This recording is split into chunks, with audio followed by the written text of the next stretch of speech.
Well, hello, everybody. It's time to get started for our God's Love Bank broadcast today. Certainly, we want to welcome everybody. Thank you for chiming in to the God's Love Bank television, or not television, but telecast and broadcast. We appreciate you so much for spending time with us. As you know, that we are certainly doing what we can to help you grow spiritually and to help others grow spiritually. And so during the first few minutes of the show, I like to rehearse what we are doing for the sake of those who may not be familiar with us because we have newcomers every day. So God's Love Bank is a spiritual growth framework of thinking. It provides for you 15 systematic spiritual tools of thinking so that you can grow spiritually out of your old self into your new self. It is also a purpose-driven program for living. It provides for you a toolbox with at least 7 tools to help you to discover your purpose, get in it, and fulfill it. Also, God's Love Bank is a new self-love, value-centered program for living and program for teaching. It provides for you 15 core values of Jesus, the most successful human being who's ever lived. And of course, we want to macro model the life model of Jesus Christ in our own life. And so one way to do that, research indicates that change does not occur in the behavior first. It occurs in the soul, in the core values of the soul. So we took 25 years to make sure that these core values were accurate and they were reflective of the parables and the value system of Jesus Christ. Those core values are also divinely ordered. I spent 5 years just stopping and waiting on what God was trying to get me to be clear about when he showed me over there in 1 Peter chapter 2, at chapter 1, verse number 3 through 12. Add to your faith virtue, and virtue knowledge, knowledge temperance, temperance patience, patience godliness, godliness brotherly kindness, and brotherly kindness charity. And these things be in you and abound, that make you that you shall neither be barren nor unfruitful in the knowledge of our Lord and Savior Jesus Christ. Well, these core values cover all 7 of those graces, plus the 5 things you need to know to obey the gospel of Jesus Christ. And so that's a powerful tool of thinking. So why is God's Love Bank important to you personally? And that's what we're going to talk about today, because you are God's Love Bank. Your spirit, soul, and body function and operate as God's Love Bank on this earth, not only in theory, but also in fact. You do business in the bank of your soul when you transact with people on earth, while at the same time, you're transacting business with the kingdom of heaven. There is a God's heavenly banking system. Sometime when we have time to talk about that, we can go into details about that. So what we're doing now is just kind of waiting for people to come on. And I want to emphasize to all of us that it's important for you to not only know that you are God's love bank, but you have a bank robber of your soul. It's called old self-love. And old self-love has been robbing and ruining and wrecking people's lives ever since the fall. And so what Jesus did, he came and showed us how our original gift then was corrupted by the old self at the fall. And he came along and he put the old self in bondage when he crucified it on the cross, and he gave us a new self. And that's who we really are. But now the thing you got to understand is that the way you develop your new self and put off your old self is understanding how to do business in the bank of your soul. And that's why today we want to talk about you are God's love bank. Now, I know that sounds like a coined expression. I know it also sounds like it's something that came out of my mind, but I'm telling you, this came from the Bible. And we're going to talk about that today. And we're going to look at this notion of you are God's love bank. So good to see you, Kevin. Good to see you, Nathan. Good to see you, Kenan. Good to see you, Linda. Good to see you, Essence. Good to see you, Johnny. Good to see you, Janice. Good to see you, Jerry. Good to see you, Roz. Good to see you, Wendy, and so forth. Everybody come along. We want to thank you for showing up on the program. Now, we've been covering a lot of ground about how to discover, get in, and fulfill your purpose. Well, once you understand that, then you have to know how to get in and stay in your purpose. And so you need to understand that you are God's love bank. Now, that's important for you to understand, because what happens there is you got to understand how you were created. The first thing you got to understand about yourself is that you were created as a threefold spiritual being. That's the original self. That's the original gift that God gave to man from the beginning. Even before God so loved the world that he gave his only begotten son, he gave you and I an original self. So in Genesis chapter 2, verse number 7, the Bible says, God formed man from the dust of the ground. He breathed into man the breath of life, and man became a living soul. So what we're going to do today is we're going to use practical application of you understanding that you are God's love bank. And we want you to make practical application when it comes to the COVID-19 virus, when it comes to problems that you're dealing with in your life, when it comes to issues that comes across the screen of life, such as that situation that happened to the man who the police officer had his knee in the man's neck, and the man kept saying, I can't breathe, I can't breathe. And ultimately he died. Now, we're going to talk about how do you apply yourself as a God's love bank recipient, as being God's love bank in practical things in life. That's what we're going to do today. So first of all, you got to understand you were created a threefold spiritual being. Your spirit really is who you are. You are a spirit. You have a soul. You live in a body. Now, your spirit is the real you. Your soul is your personality, and your body is the house that your spirit lives in. Now, it's important for you to understand that, because when you understand that you are a spirit, you have a soul, you live in a body, then you can understand you are God's love bank. Your spirit, soul, and body function and operate as God's love bank.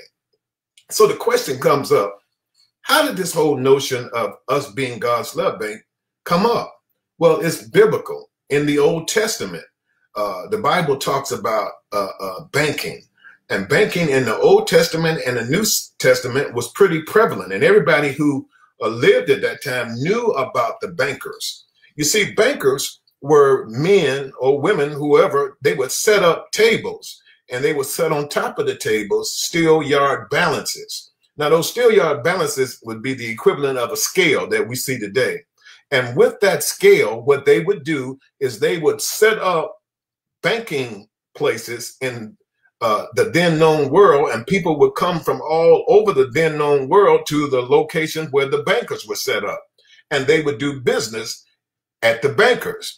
And the bankers would sell things like emeralds and minerals and cloth and line and various types of substances. And they would use that scale, which was known as steel yard balances, but it was also known as the bankers. So when Jesus begins to talk to the people about the bankers, he said, you should have taken my goods. What are your goods? My money, my talents, my goods. You should have taken my goods and invested them in the bankers, so that when I return, I would have received interest on what you have invested with the bankers.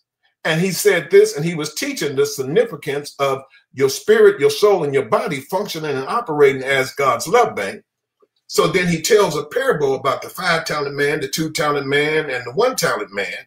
And we learn from that, after they had done business in the bank of their soul, Jesus makes this unusual statement when he reprimanded the 1-talent man for not doing business in the bank of his soul. He said, you should have taken my money, my goods, my talents, and then invested them in the bank, so that when I return, I would have received my profit with interest. But since you didn't do that, take that which he has, that 1 talent, and give it to the 5-talent man, and he shall have 10. Why? Because he did business in the bank of his soul. And then Jesus in this parable says, and cast that unprofitable servant into outer darkness, where there will be weeping and gnashing of teeth. What are you saying, Brother Roach? Listen, one of the things we got to make sure we understand is you are God's love bank. You function and operate as God's love bank. Your spirit is the real you. Your soul is your personality, and your body is the house that your spirit lives in. In my book, God's Love Bank, and I recommend that you get a chance to look at it, I do a history, and I go back and I study the spiritual lineage of banking that occurred in the Old Testament, and then I applied it to what happened in Jesus' life, and then I used it in some practical contemporary issues where people are using this notion of the banking. But the biblical concept is the banking that you are when you function and operate as God's love bank. You do business in the bank of your soul. Okay, so with that in mind, how do you do business? Every day, all of your words, thoughts, feelings, actions, and deeds, you are investing in the bank of your soul in a spirit of faith, hope, love, purpose, and good news. Now, that's a love deposit. And love deposits always build your new self. Now, at the same time, you are constantly making choices, and the choices that you make will either be a deposit or a withdrawal. So all of your words, thoughts, feelings, actions, and deeds that you invest in the bank of your soul, get this now, in a spirit of fear. And that's a lowercase spirit. The deposits is the Holy Spirit. That's a capital letter spirit. But the withdrawal is a lowercase spirit, a spirit of fear, worry, doubt, pain, and bad news. Now, whether you realize it or not, whether you own it or not, you are doing business in the bank of your soul. I guarantee this morning, you got up this morning and you started doing business in the bank of your soul with your words, thoughts, feelings, actions, and deeds. Now, depending upon how aware you were as you woke up this morning, you have made a preponderance of love deposits, or you have made a preponderance of love withdrawals in the bank of your soul. So let's go further. Now, when we talk about love deposits and love withdrawals, basically, love deposits are choices that you make based on fear, or rather faith, hope, love, purpose, and good news. And when you get good at this stuff, what you do is you go through life every day doing business in the bank of your soul. Somebody says, how you doing? I'm doing business in the bank of my soul. Well, how are you doing? I'm making more deposits than withdrawals, because you make deposits and withdrawals with every one of your words. That's why the Bible says in Matthew chapter 12:36, you shall give an account of every idle word that you speak. You make a deposit with your thoughts. That's why the Bible teaches in 2 Corinthians chapter 10, verse 5 and 6, that you got to bring every thought into the obedience of Christ. Then you make deposits or withdrawals with your feelings. That's why Jesus is the high priest of the infirmity of our feelings. Then you make deposits or withdrawals by your actions. Now, you take, for example, that police officer who obviously caught this man doing something wrong, but he physically handled the man in such a way that now he has to deal with what kind of action was it? Was it a deposit or was it a withdrawal? And how does people see it? And then look at the deeds. See the difference between actions and deeds. Actions are present. Deeds you've already committed. And what happens is you do business in the bank of your soul, and you're going to reap an interest or a loss from all of your words, thoughts, feelings, actions, and deeds based on faith, hope, love, purpose, and good news. Does that make sense? Okay. But now you got to understand something. You have a bank robber of your soul, and it's trying to rob you of your health, your wealth, your relationships, your career, and your salvation. So you got to know how to do business every day to prevent the bank robber from robbing you. Here's how it works. So, okay, you have an inside teller. Your spirit is the inside teller of God's love bank. Your body is the outside teller of God's love bank. Excuse me. Of God's love bank. And your soul is the bank itself. Now, whichever is the stronger or wiser investor, your old self or your new self will dominate and take control of the bank of your soul based on simple choices. Choices made based on fear, choices made based on worry, choices made based on doubt, choices made based on pain and bad news. Okay, now look at what we're dealing with. We got this COVID-19 virus, this pandemic. Okay, what kind of choices are you making? Are you making choices based on fear, worry, doubt, pain, or bad news? And especially when we start talking about discovering your purpose, get in it and fulfill it. If you're making choices based on deposit, where have you planned to go after the pandemic? Have you planned to do some things after the pandemic? Are you planning to travel after the pandemic? Are you going to Hawaii? Are you going to San Francisco? What are you going to do after the pandemic? Well, make some decisions during the pandemic, but make sure they're based on faith, hope, love, purpose, and good news, not fear, worry, doubt, pain, and bad news. See, every word, every thought, every feeling, every action, every deed is either going to be a deposit or a withdrawal. Well, now let me move us on here. And I just want to make some practical applications. Before we do, though, let me ask you a couple of questions. You do know that we all have old self-love, and depending upon how we make deposits in the bank of our soul, it would determine whether or not we build our old self-love or we starve it to death and we build our new self-love. So I just want to make some practical application. Let's have a little fun for a minute. Okay, I'm looking at everybody there. I see you on the screen. Let's have a little fun for a moment. Let's go to the story of Forrest Gump. Now, we know that you have an old self or a new self, and you're going to either be one of the four: worthlessness, rejection, abandonment, abuse. And we learned about that. Okay, now we want to make practical application. I mean, because we're not just getting on this show and coming every day just to be talking. Let's make some practical application. Okay, let's take Forrest Gump. What was Forrest Gump's home base? What was his old self-love home base? Somebody start talking to me now. You can make comments. And while you're there, what was Jenny's old self-love home base? And why? And what was Jenny's father's old self-love home base? And why?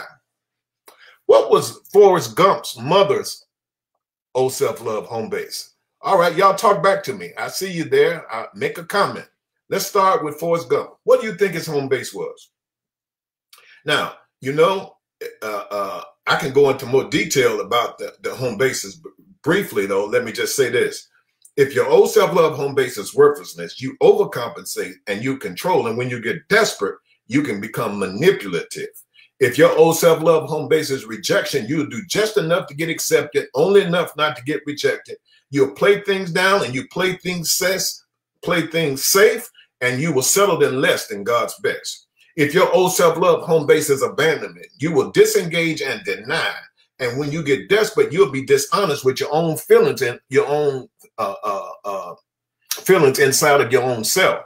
And if your old self-love home base is abuse, you will sabotage and blame. And then when you get desperate, you'll project your abuse on other people.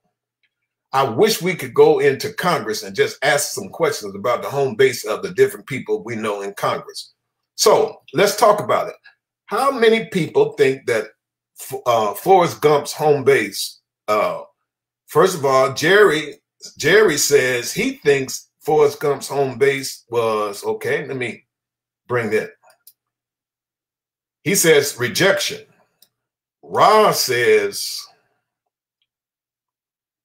Ken, LeJour says, I love that story. It is a favorite of mine, and I have often considered their home bases. Okay, talk back to me then, Kenan. What is it? Okay. Ross says it was abandonment. We're talking about Forrest Gump's home base. Kevin says it was abandonment. Okay. Carolyn Martin says it was abandonment. We got a lot of people saying it was abandonment. Do anybody think differently? LeJour says Forrest Gump's home base was abuse. Okay. Johnny says Forrest Gump's home base was rejection. Okay. So we got a number of people responding. Okay. Now let's understand something. Okay, now let's go to Jenny. Okay. Talk back to me. What was Jenny's? By the way, Cora says that Forrest Gump's was rejection. Okay, now we're moving to Jenny's. What was Jenny's old self-love home base? Somebody talk back to me. What was Jenny's home base? Put Jenny and then put the home base so we can differ. Okay. All right. LeJour says that Jenny's home base was abuse. Okay. Okay. Put Jenny and then put the name. Okay. Put the name Jenny and then put what you think the home base is when you respond. Now you remember Jenny was in and out of Forrest Gump's life. And Jenny and Forrest Gump had some unique experiences at a young age. Okay. Be sure to put the name so I'll know whether or not you're talking about Forrest Gump or you're talking about, okay. Roz says, or rather Carolyn says worthlessness for Jenny. Okay. Roz says abuse for Jenny. Cora says, don't know Jenny. Jenny was Forrest Gump's girlfriend throughout the whole movie. And here's what I recommend. When you're watching a movie, that's a good time to work on your skills. Okay, don't just watch the movie. Look at the home base of the person. What do you think it is? Now, it's a cardinal sin to tell somebody what their home base is. You can't tell them what their home base is. You help them to come into their home base themselves. But you can get skilled and understand this information, okay? So Cora says she don't know who Jenny was. Well, Jenny was Forrest Gump's girlfriend, okay? Let me see here. Now, while we're here, let's talk about Jenny and Forrest Gump's relationship.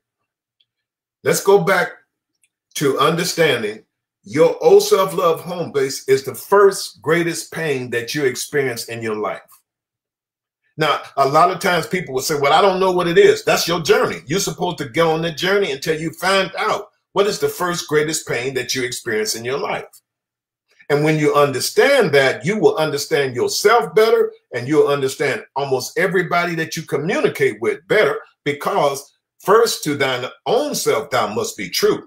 And this must follow as night follow day, and thou shalt not be false to anyone. You got to, first of all, get to know you, know what your home base is. Okay, so Forrest Gump's home base and Jenny's home base. If you remember, Forrest Gump's first greatest pain was his father left him. Am I right about it? And Forrest Gump grew up without a father, and he had a mother who was there, but she tended to be in and out of his life. Forrest Gump, old self-love home base, was abandonment. He would disengage and deny, and he would, people with that home base of abandonment have a hard time being still in one location, so they'll abandon one situation sometimes, and they'll have to move. I knew one young lady that I helped to get an understanding. She moved to 6 different cities before she was able to stabilize and be still, and then she got married. So his home base was abandonment. Now, what was Jenny's old self-love home base? Okay, you remember Forrest Gump went to Jenny's house one day, and the father was beating Jenny. The father was abusing Jenny. Jenny ran from the father, and the father came out looking for Jenny, and Forrest Gump and Jenny hid in the tall weeds. She lived in an abusive family system. She was probably sexually abused and physically abused. But we know her first greatest pain was abuse. And so she spent all of her life sabotaging relationships. She really loved Forrest Gump, but she could not be still because her home base of abuse then made her first base be abandonment. So she had to run from her father.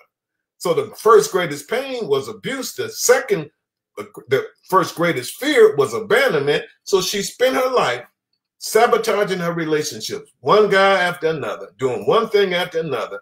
And then she would come back to Forrest Gump, but she couldn't stay with Forrest Gump because she was dealing with the pain of her abuse and she was running from it in her abandonment. And consequently, look at the story of that life.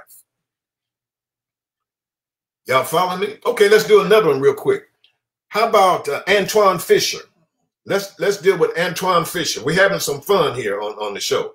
Antoine Fisher. What was Antoine Fisher's old self-love home base? Those of you who don't know the story, you remember Antoine Fisher went to Denzel Washington, who happened to be a psychiatrist, and he found out things about himself.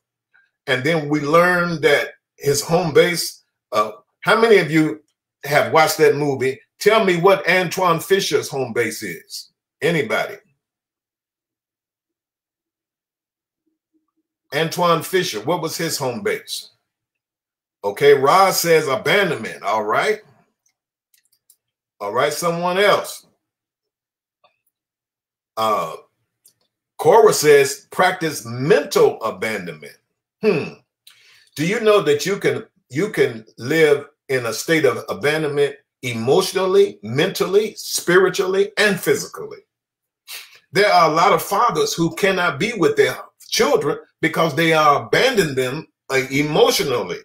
And if you go back and look at their life, you'll find that usually their old self-love home base was abandonment. And most of the times that their father and mother was doing that, their home base may be connected to abandonment as well. Okay, so we're going back to Antoine Fisher. Will Smith says Antoine Fisher's home base was abuse. Cora says Fisher's was abuse. Ernest Leonard said Lemon said it's abandonment. Okay, now let's go back and study a little bit more about the movie Antoine Fisher.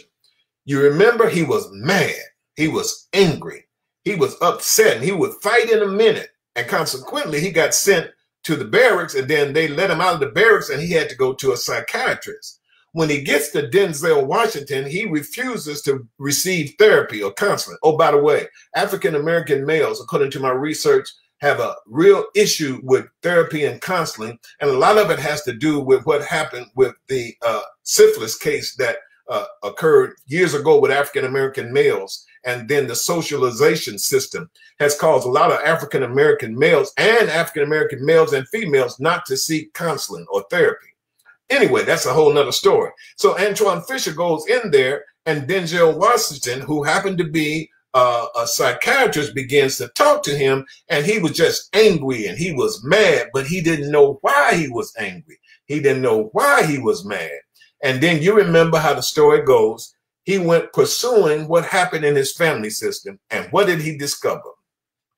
He discovered, and by the way, that apartment building that Antoine Fisher's mother lived in is the apartment building my son owned that building at one time. And they filmed that show in that old dilapidated building.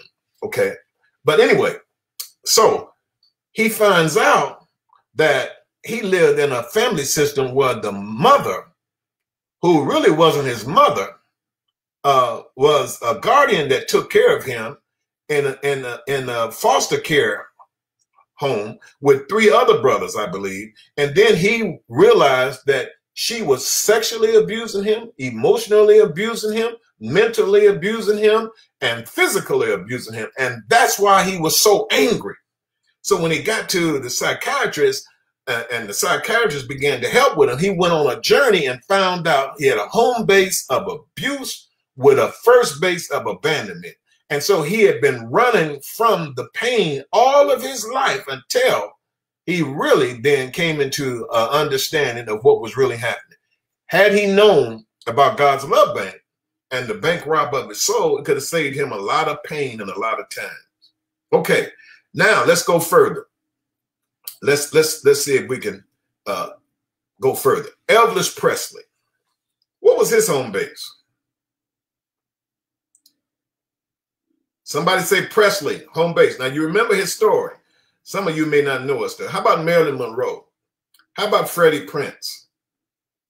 Now, when we get to certain personalities, you'll see a little star there.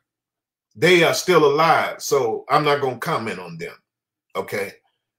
But Elvis Presley, Marilyn Monroe, Freddie Prinze. Freddie Prinze was a comedian. Elvis Presley, as you know, was the entertainer who had so much charisma, and Marilyn Monroe was the beautiful blonde. What was their old self-love home bases? What do you think, Elvis Presley? And you know what happened? He ultimately killed himself taking drugs. Marilyn Monroe ultimately killed herself taking drugs. And Freddie Prinze ultimately killed himself taking drugs. So Jennifer says, Elvis Presley, she says, Elvis Presley's, no, Roz says Presley's home base may be rejection, okay? Jennifer Watson says Elvis Presley's home base was abandonment. Johnny says that Marilyn Monroe was abuse. All right, y'all got some interesting comments. LeJour says Elvis Presley was worthlessness. Cora says rejection. Let's go further. I want us to keep thinking here now. Okay, what about this person's home base? Chris Farley. Y'all remember? He ultimately killed himself taking drugs. What are you saying, Dr. Roach? Look at the choices. If you make a choice based on fear, worry, doubt, pain, bad news, that's a love withdrawal. If it's a love withdrawal, it builds your old self-love. If it builds your old self-love, you will live in your old self-love, and it will be the bank robber of your soul, and it will rob you. So look at what's happening with some of these people based on choices. Okay, there's another personality we're not going to talk about, but you know his choices. America's sweetheart, Whitney Houston. What was her home base? What was happening with her? And then Michael Jackson. What happened with Michael Jackson? See, ladies and gentlemen, I'm trying to get you to see that we are God's love bank, and every day we do business in the bank of our soul, and we either making a deposit or withdrawal. If we making a withdrawal, you are building and feeding your old self-love, and it will dominate and control your life. If you build a preponderance of love deposits in the bank of your soul as God's love bank, then you can live the life of your dreams and don't end up like some of these. What about Prince? These are gifted, powerful people, but they never knew anything about old self-love, or at least they wasn't taught about God's love bank. Here's another one, Howard Hughes. How many of you know who Howard Hughes was? He was a very wealthy, powerful businessman, and he had a lot to do with airplanes. He backed himself up into his own airplane, would not comb his hair, would not take care of his body, grew beard, and his fingernails was out. Why? What was motivating Howard Hughes? And what about Don Cornelius? Don Cornelius, you know, he was over Soul Train, but he waited until he was 75 years old and got involved with a young girl, and one thing led to another, and he killed himself.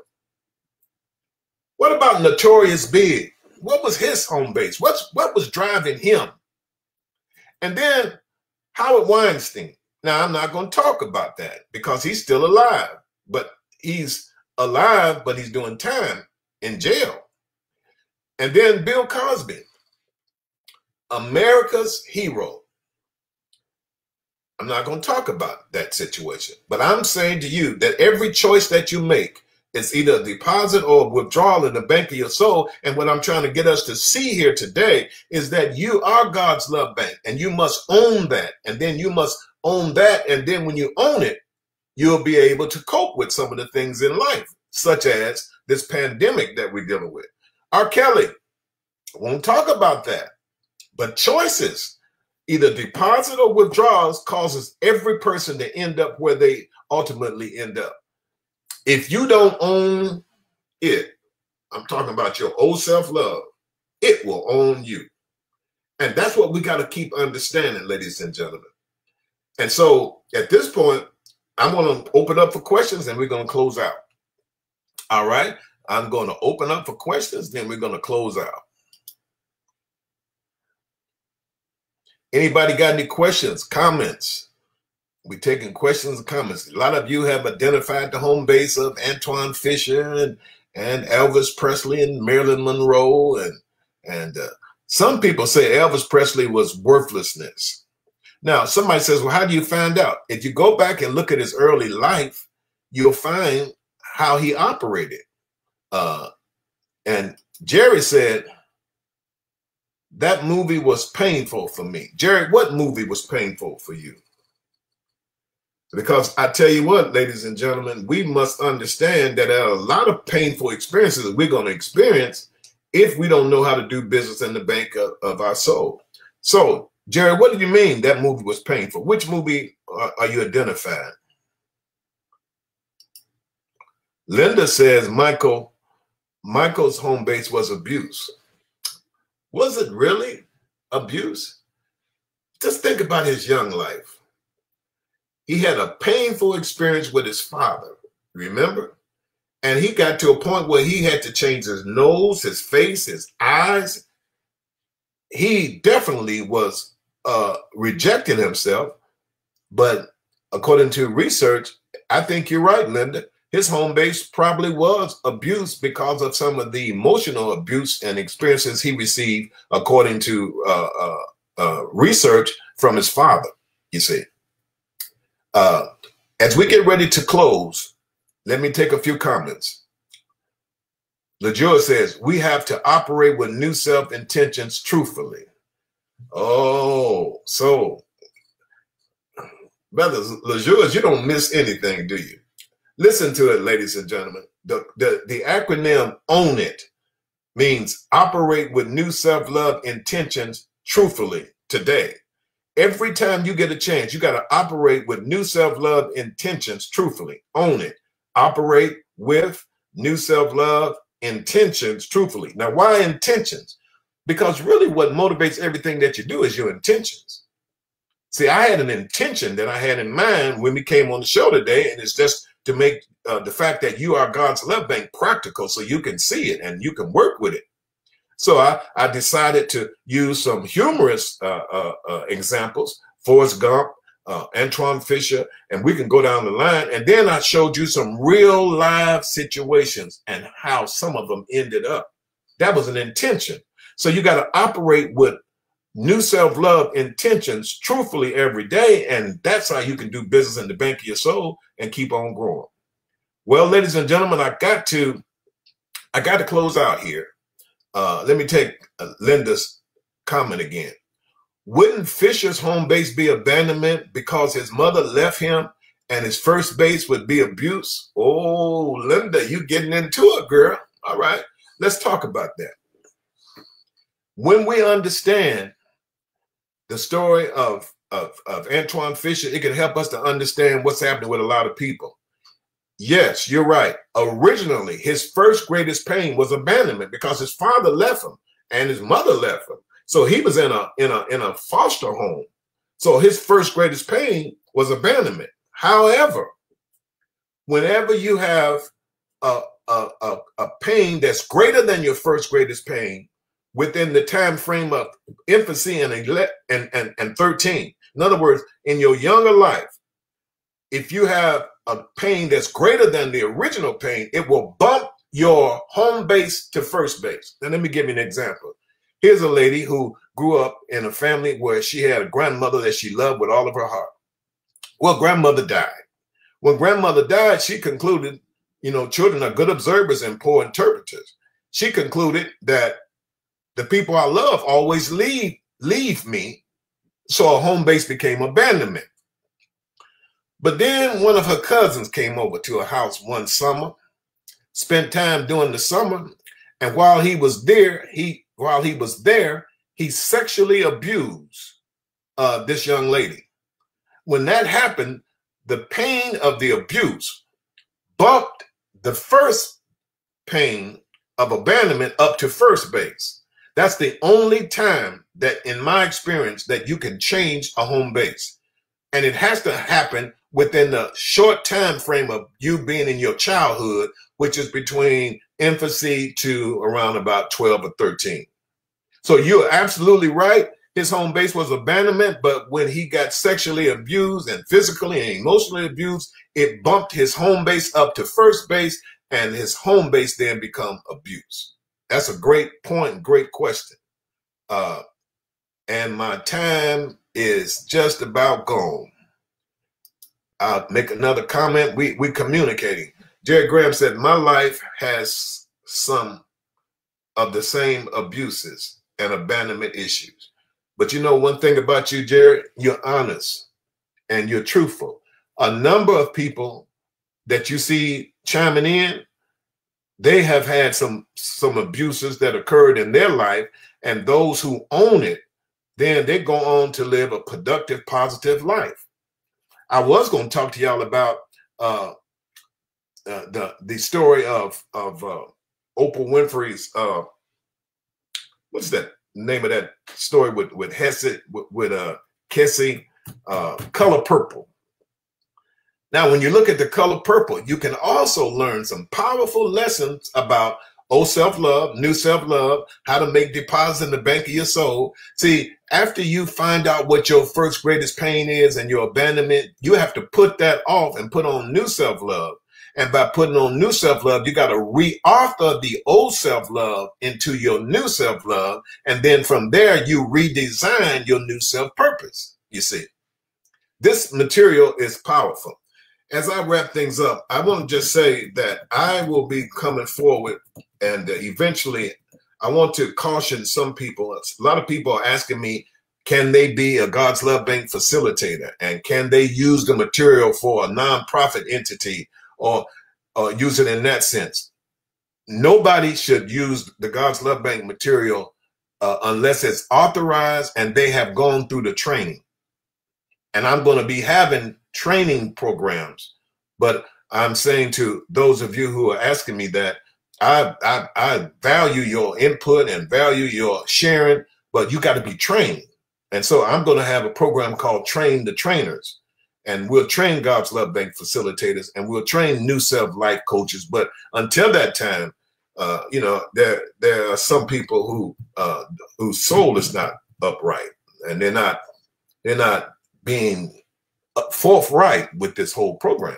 So whenever you share your information, you tell your story, and you use God's Love Bank, you tell them that you can learn more on godslovebank.com, new self, old self, new self.com. You don't even have to mention my name if you don't want to, but make sure you mention God's Love Bank, because this is why we created this work. And this is what we're going to be doing. And going forward, we're going to be having some conferences. We're going to be having them virtually as well as physically. And so we encourage all of you to keep on learning and keep on growing. And we thank you for your support in this God's Love Bank show and program. Well, we want to close with the core value for new self-purpose, which is for the month of May. And we are at that point now where after the 31st, we'll be going into a new month. But for this month, it's called New Self-Purpose.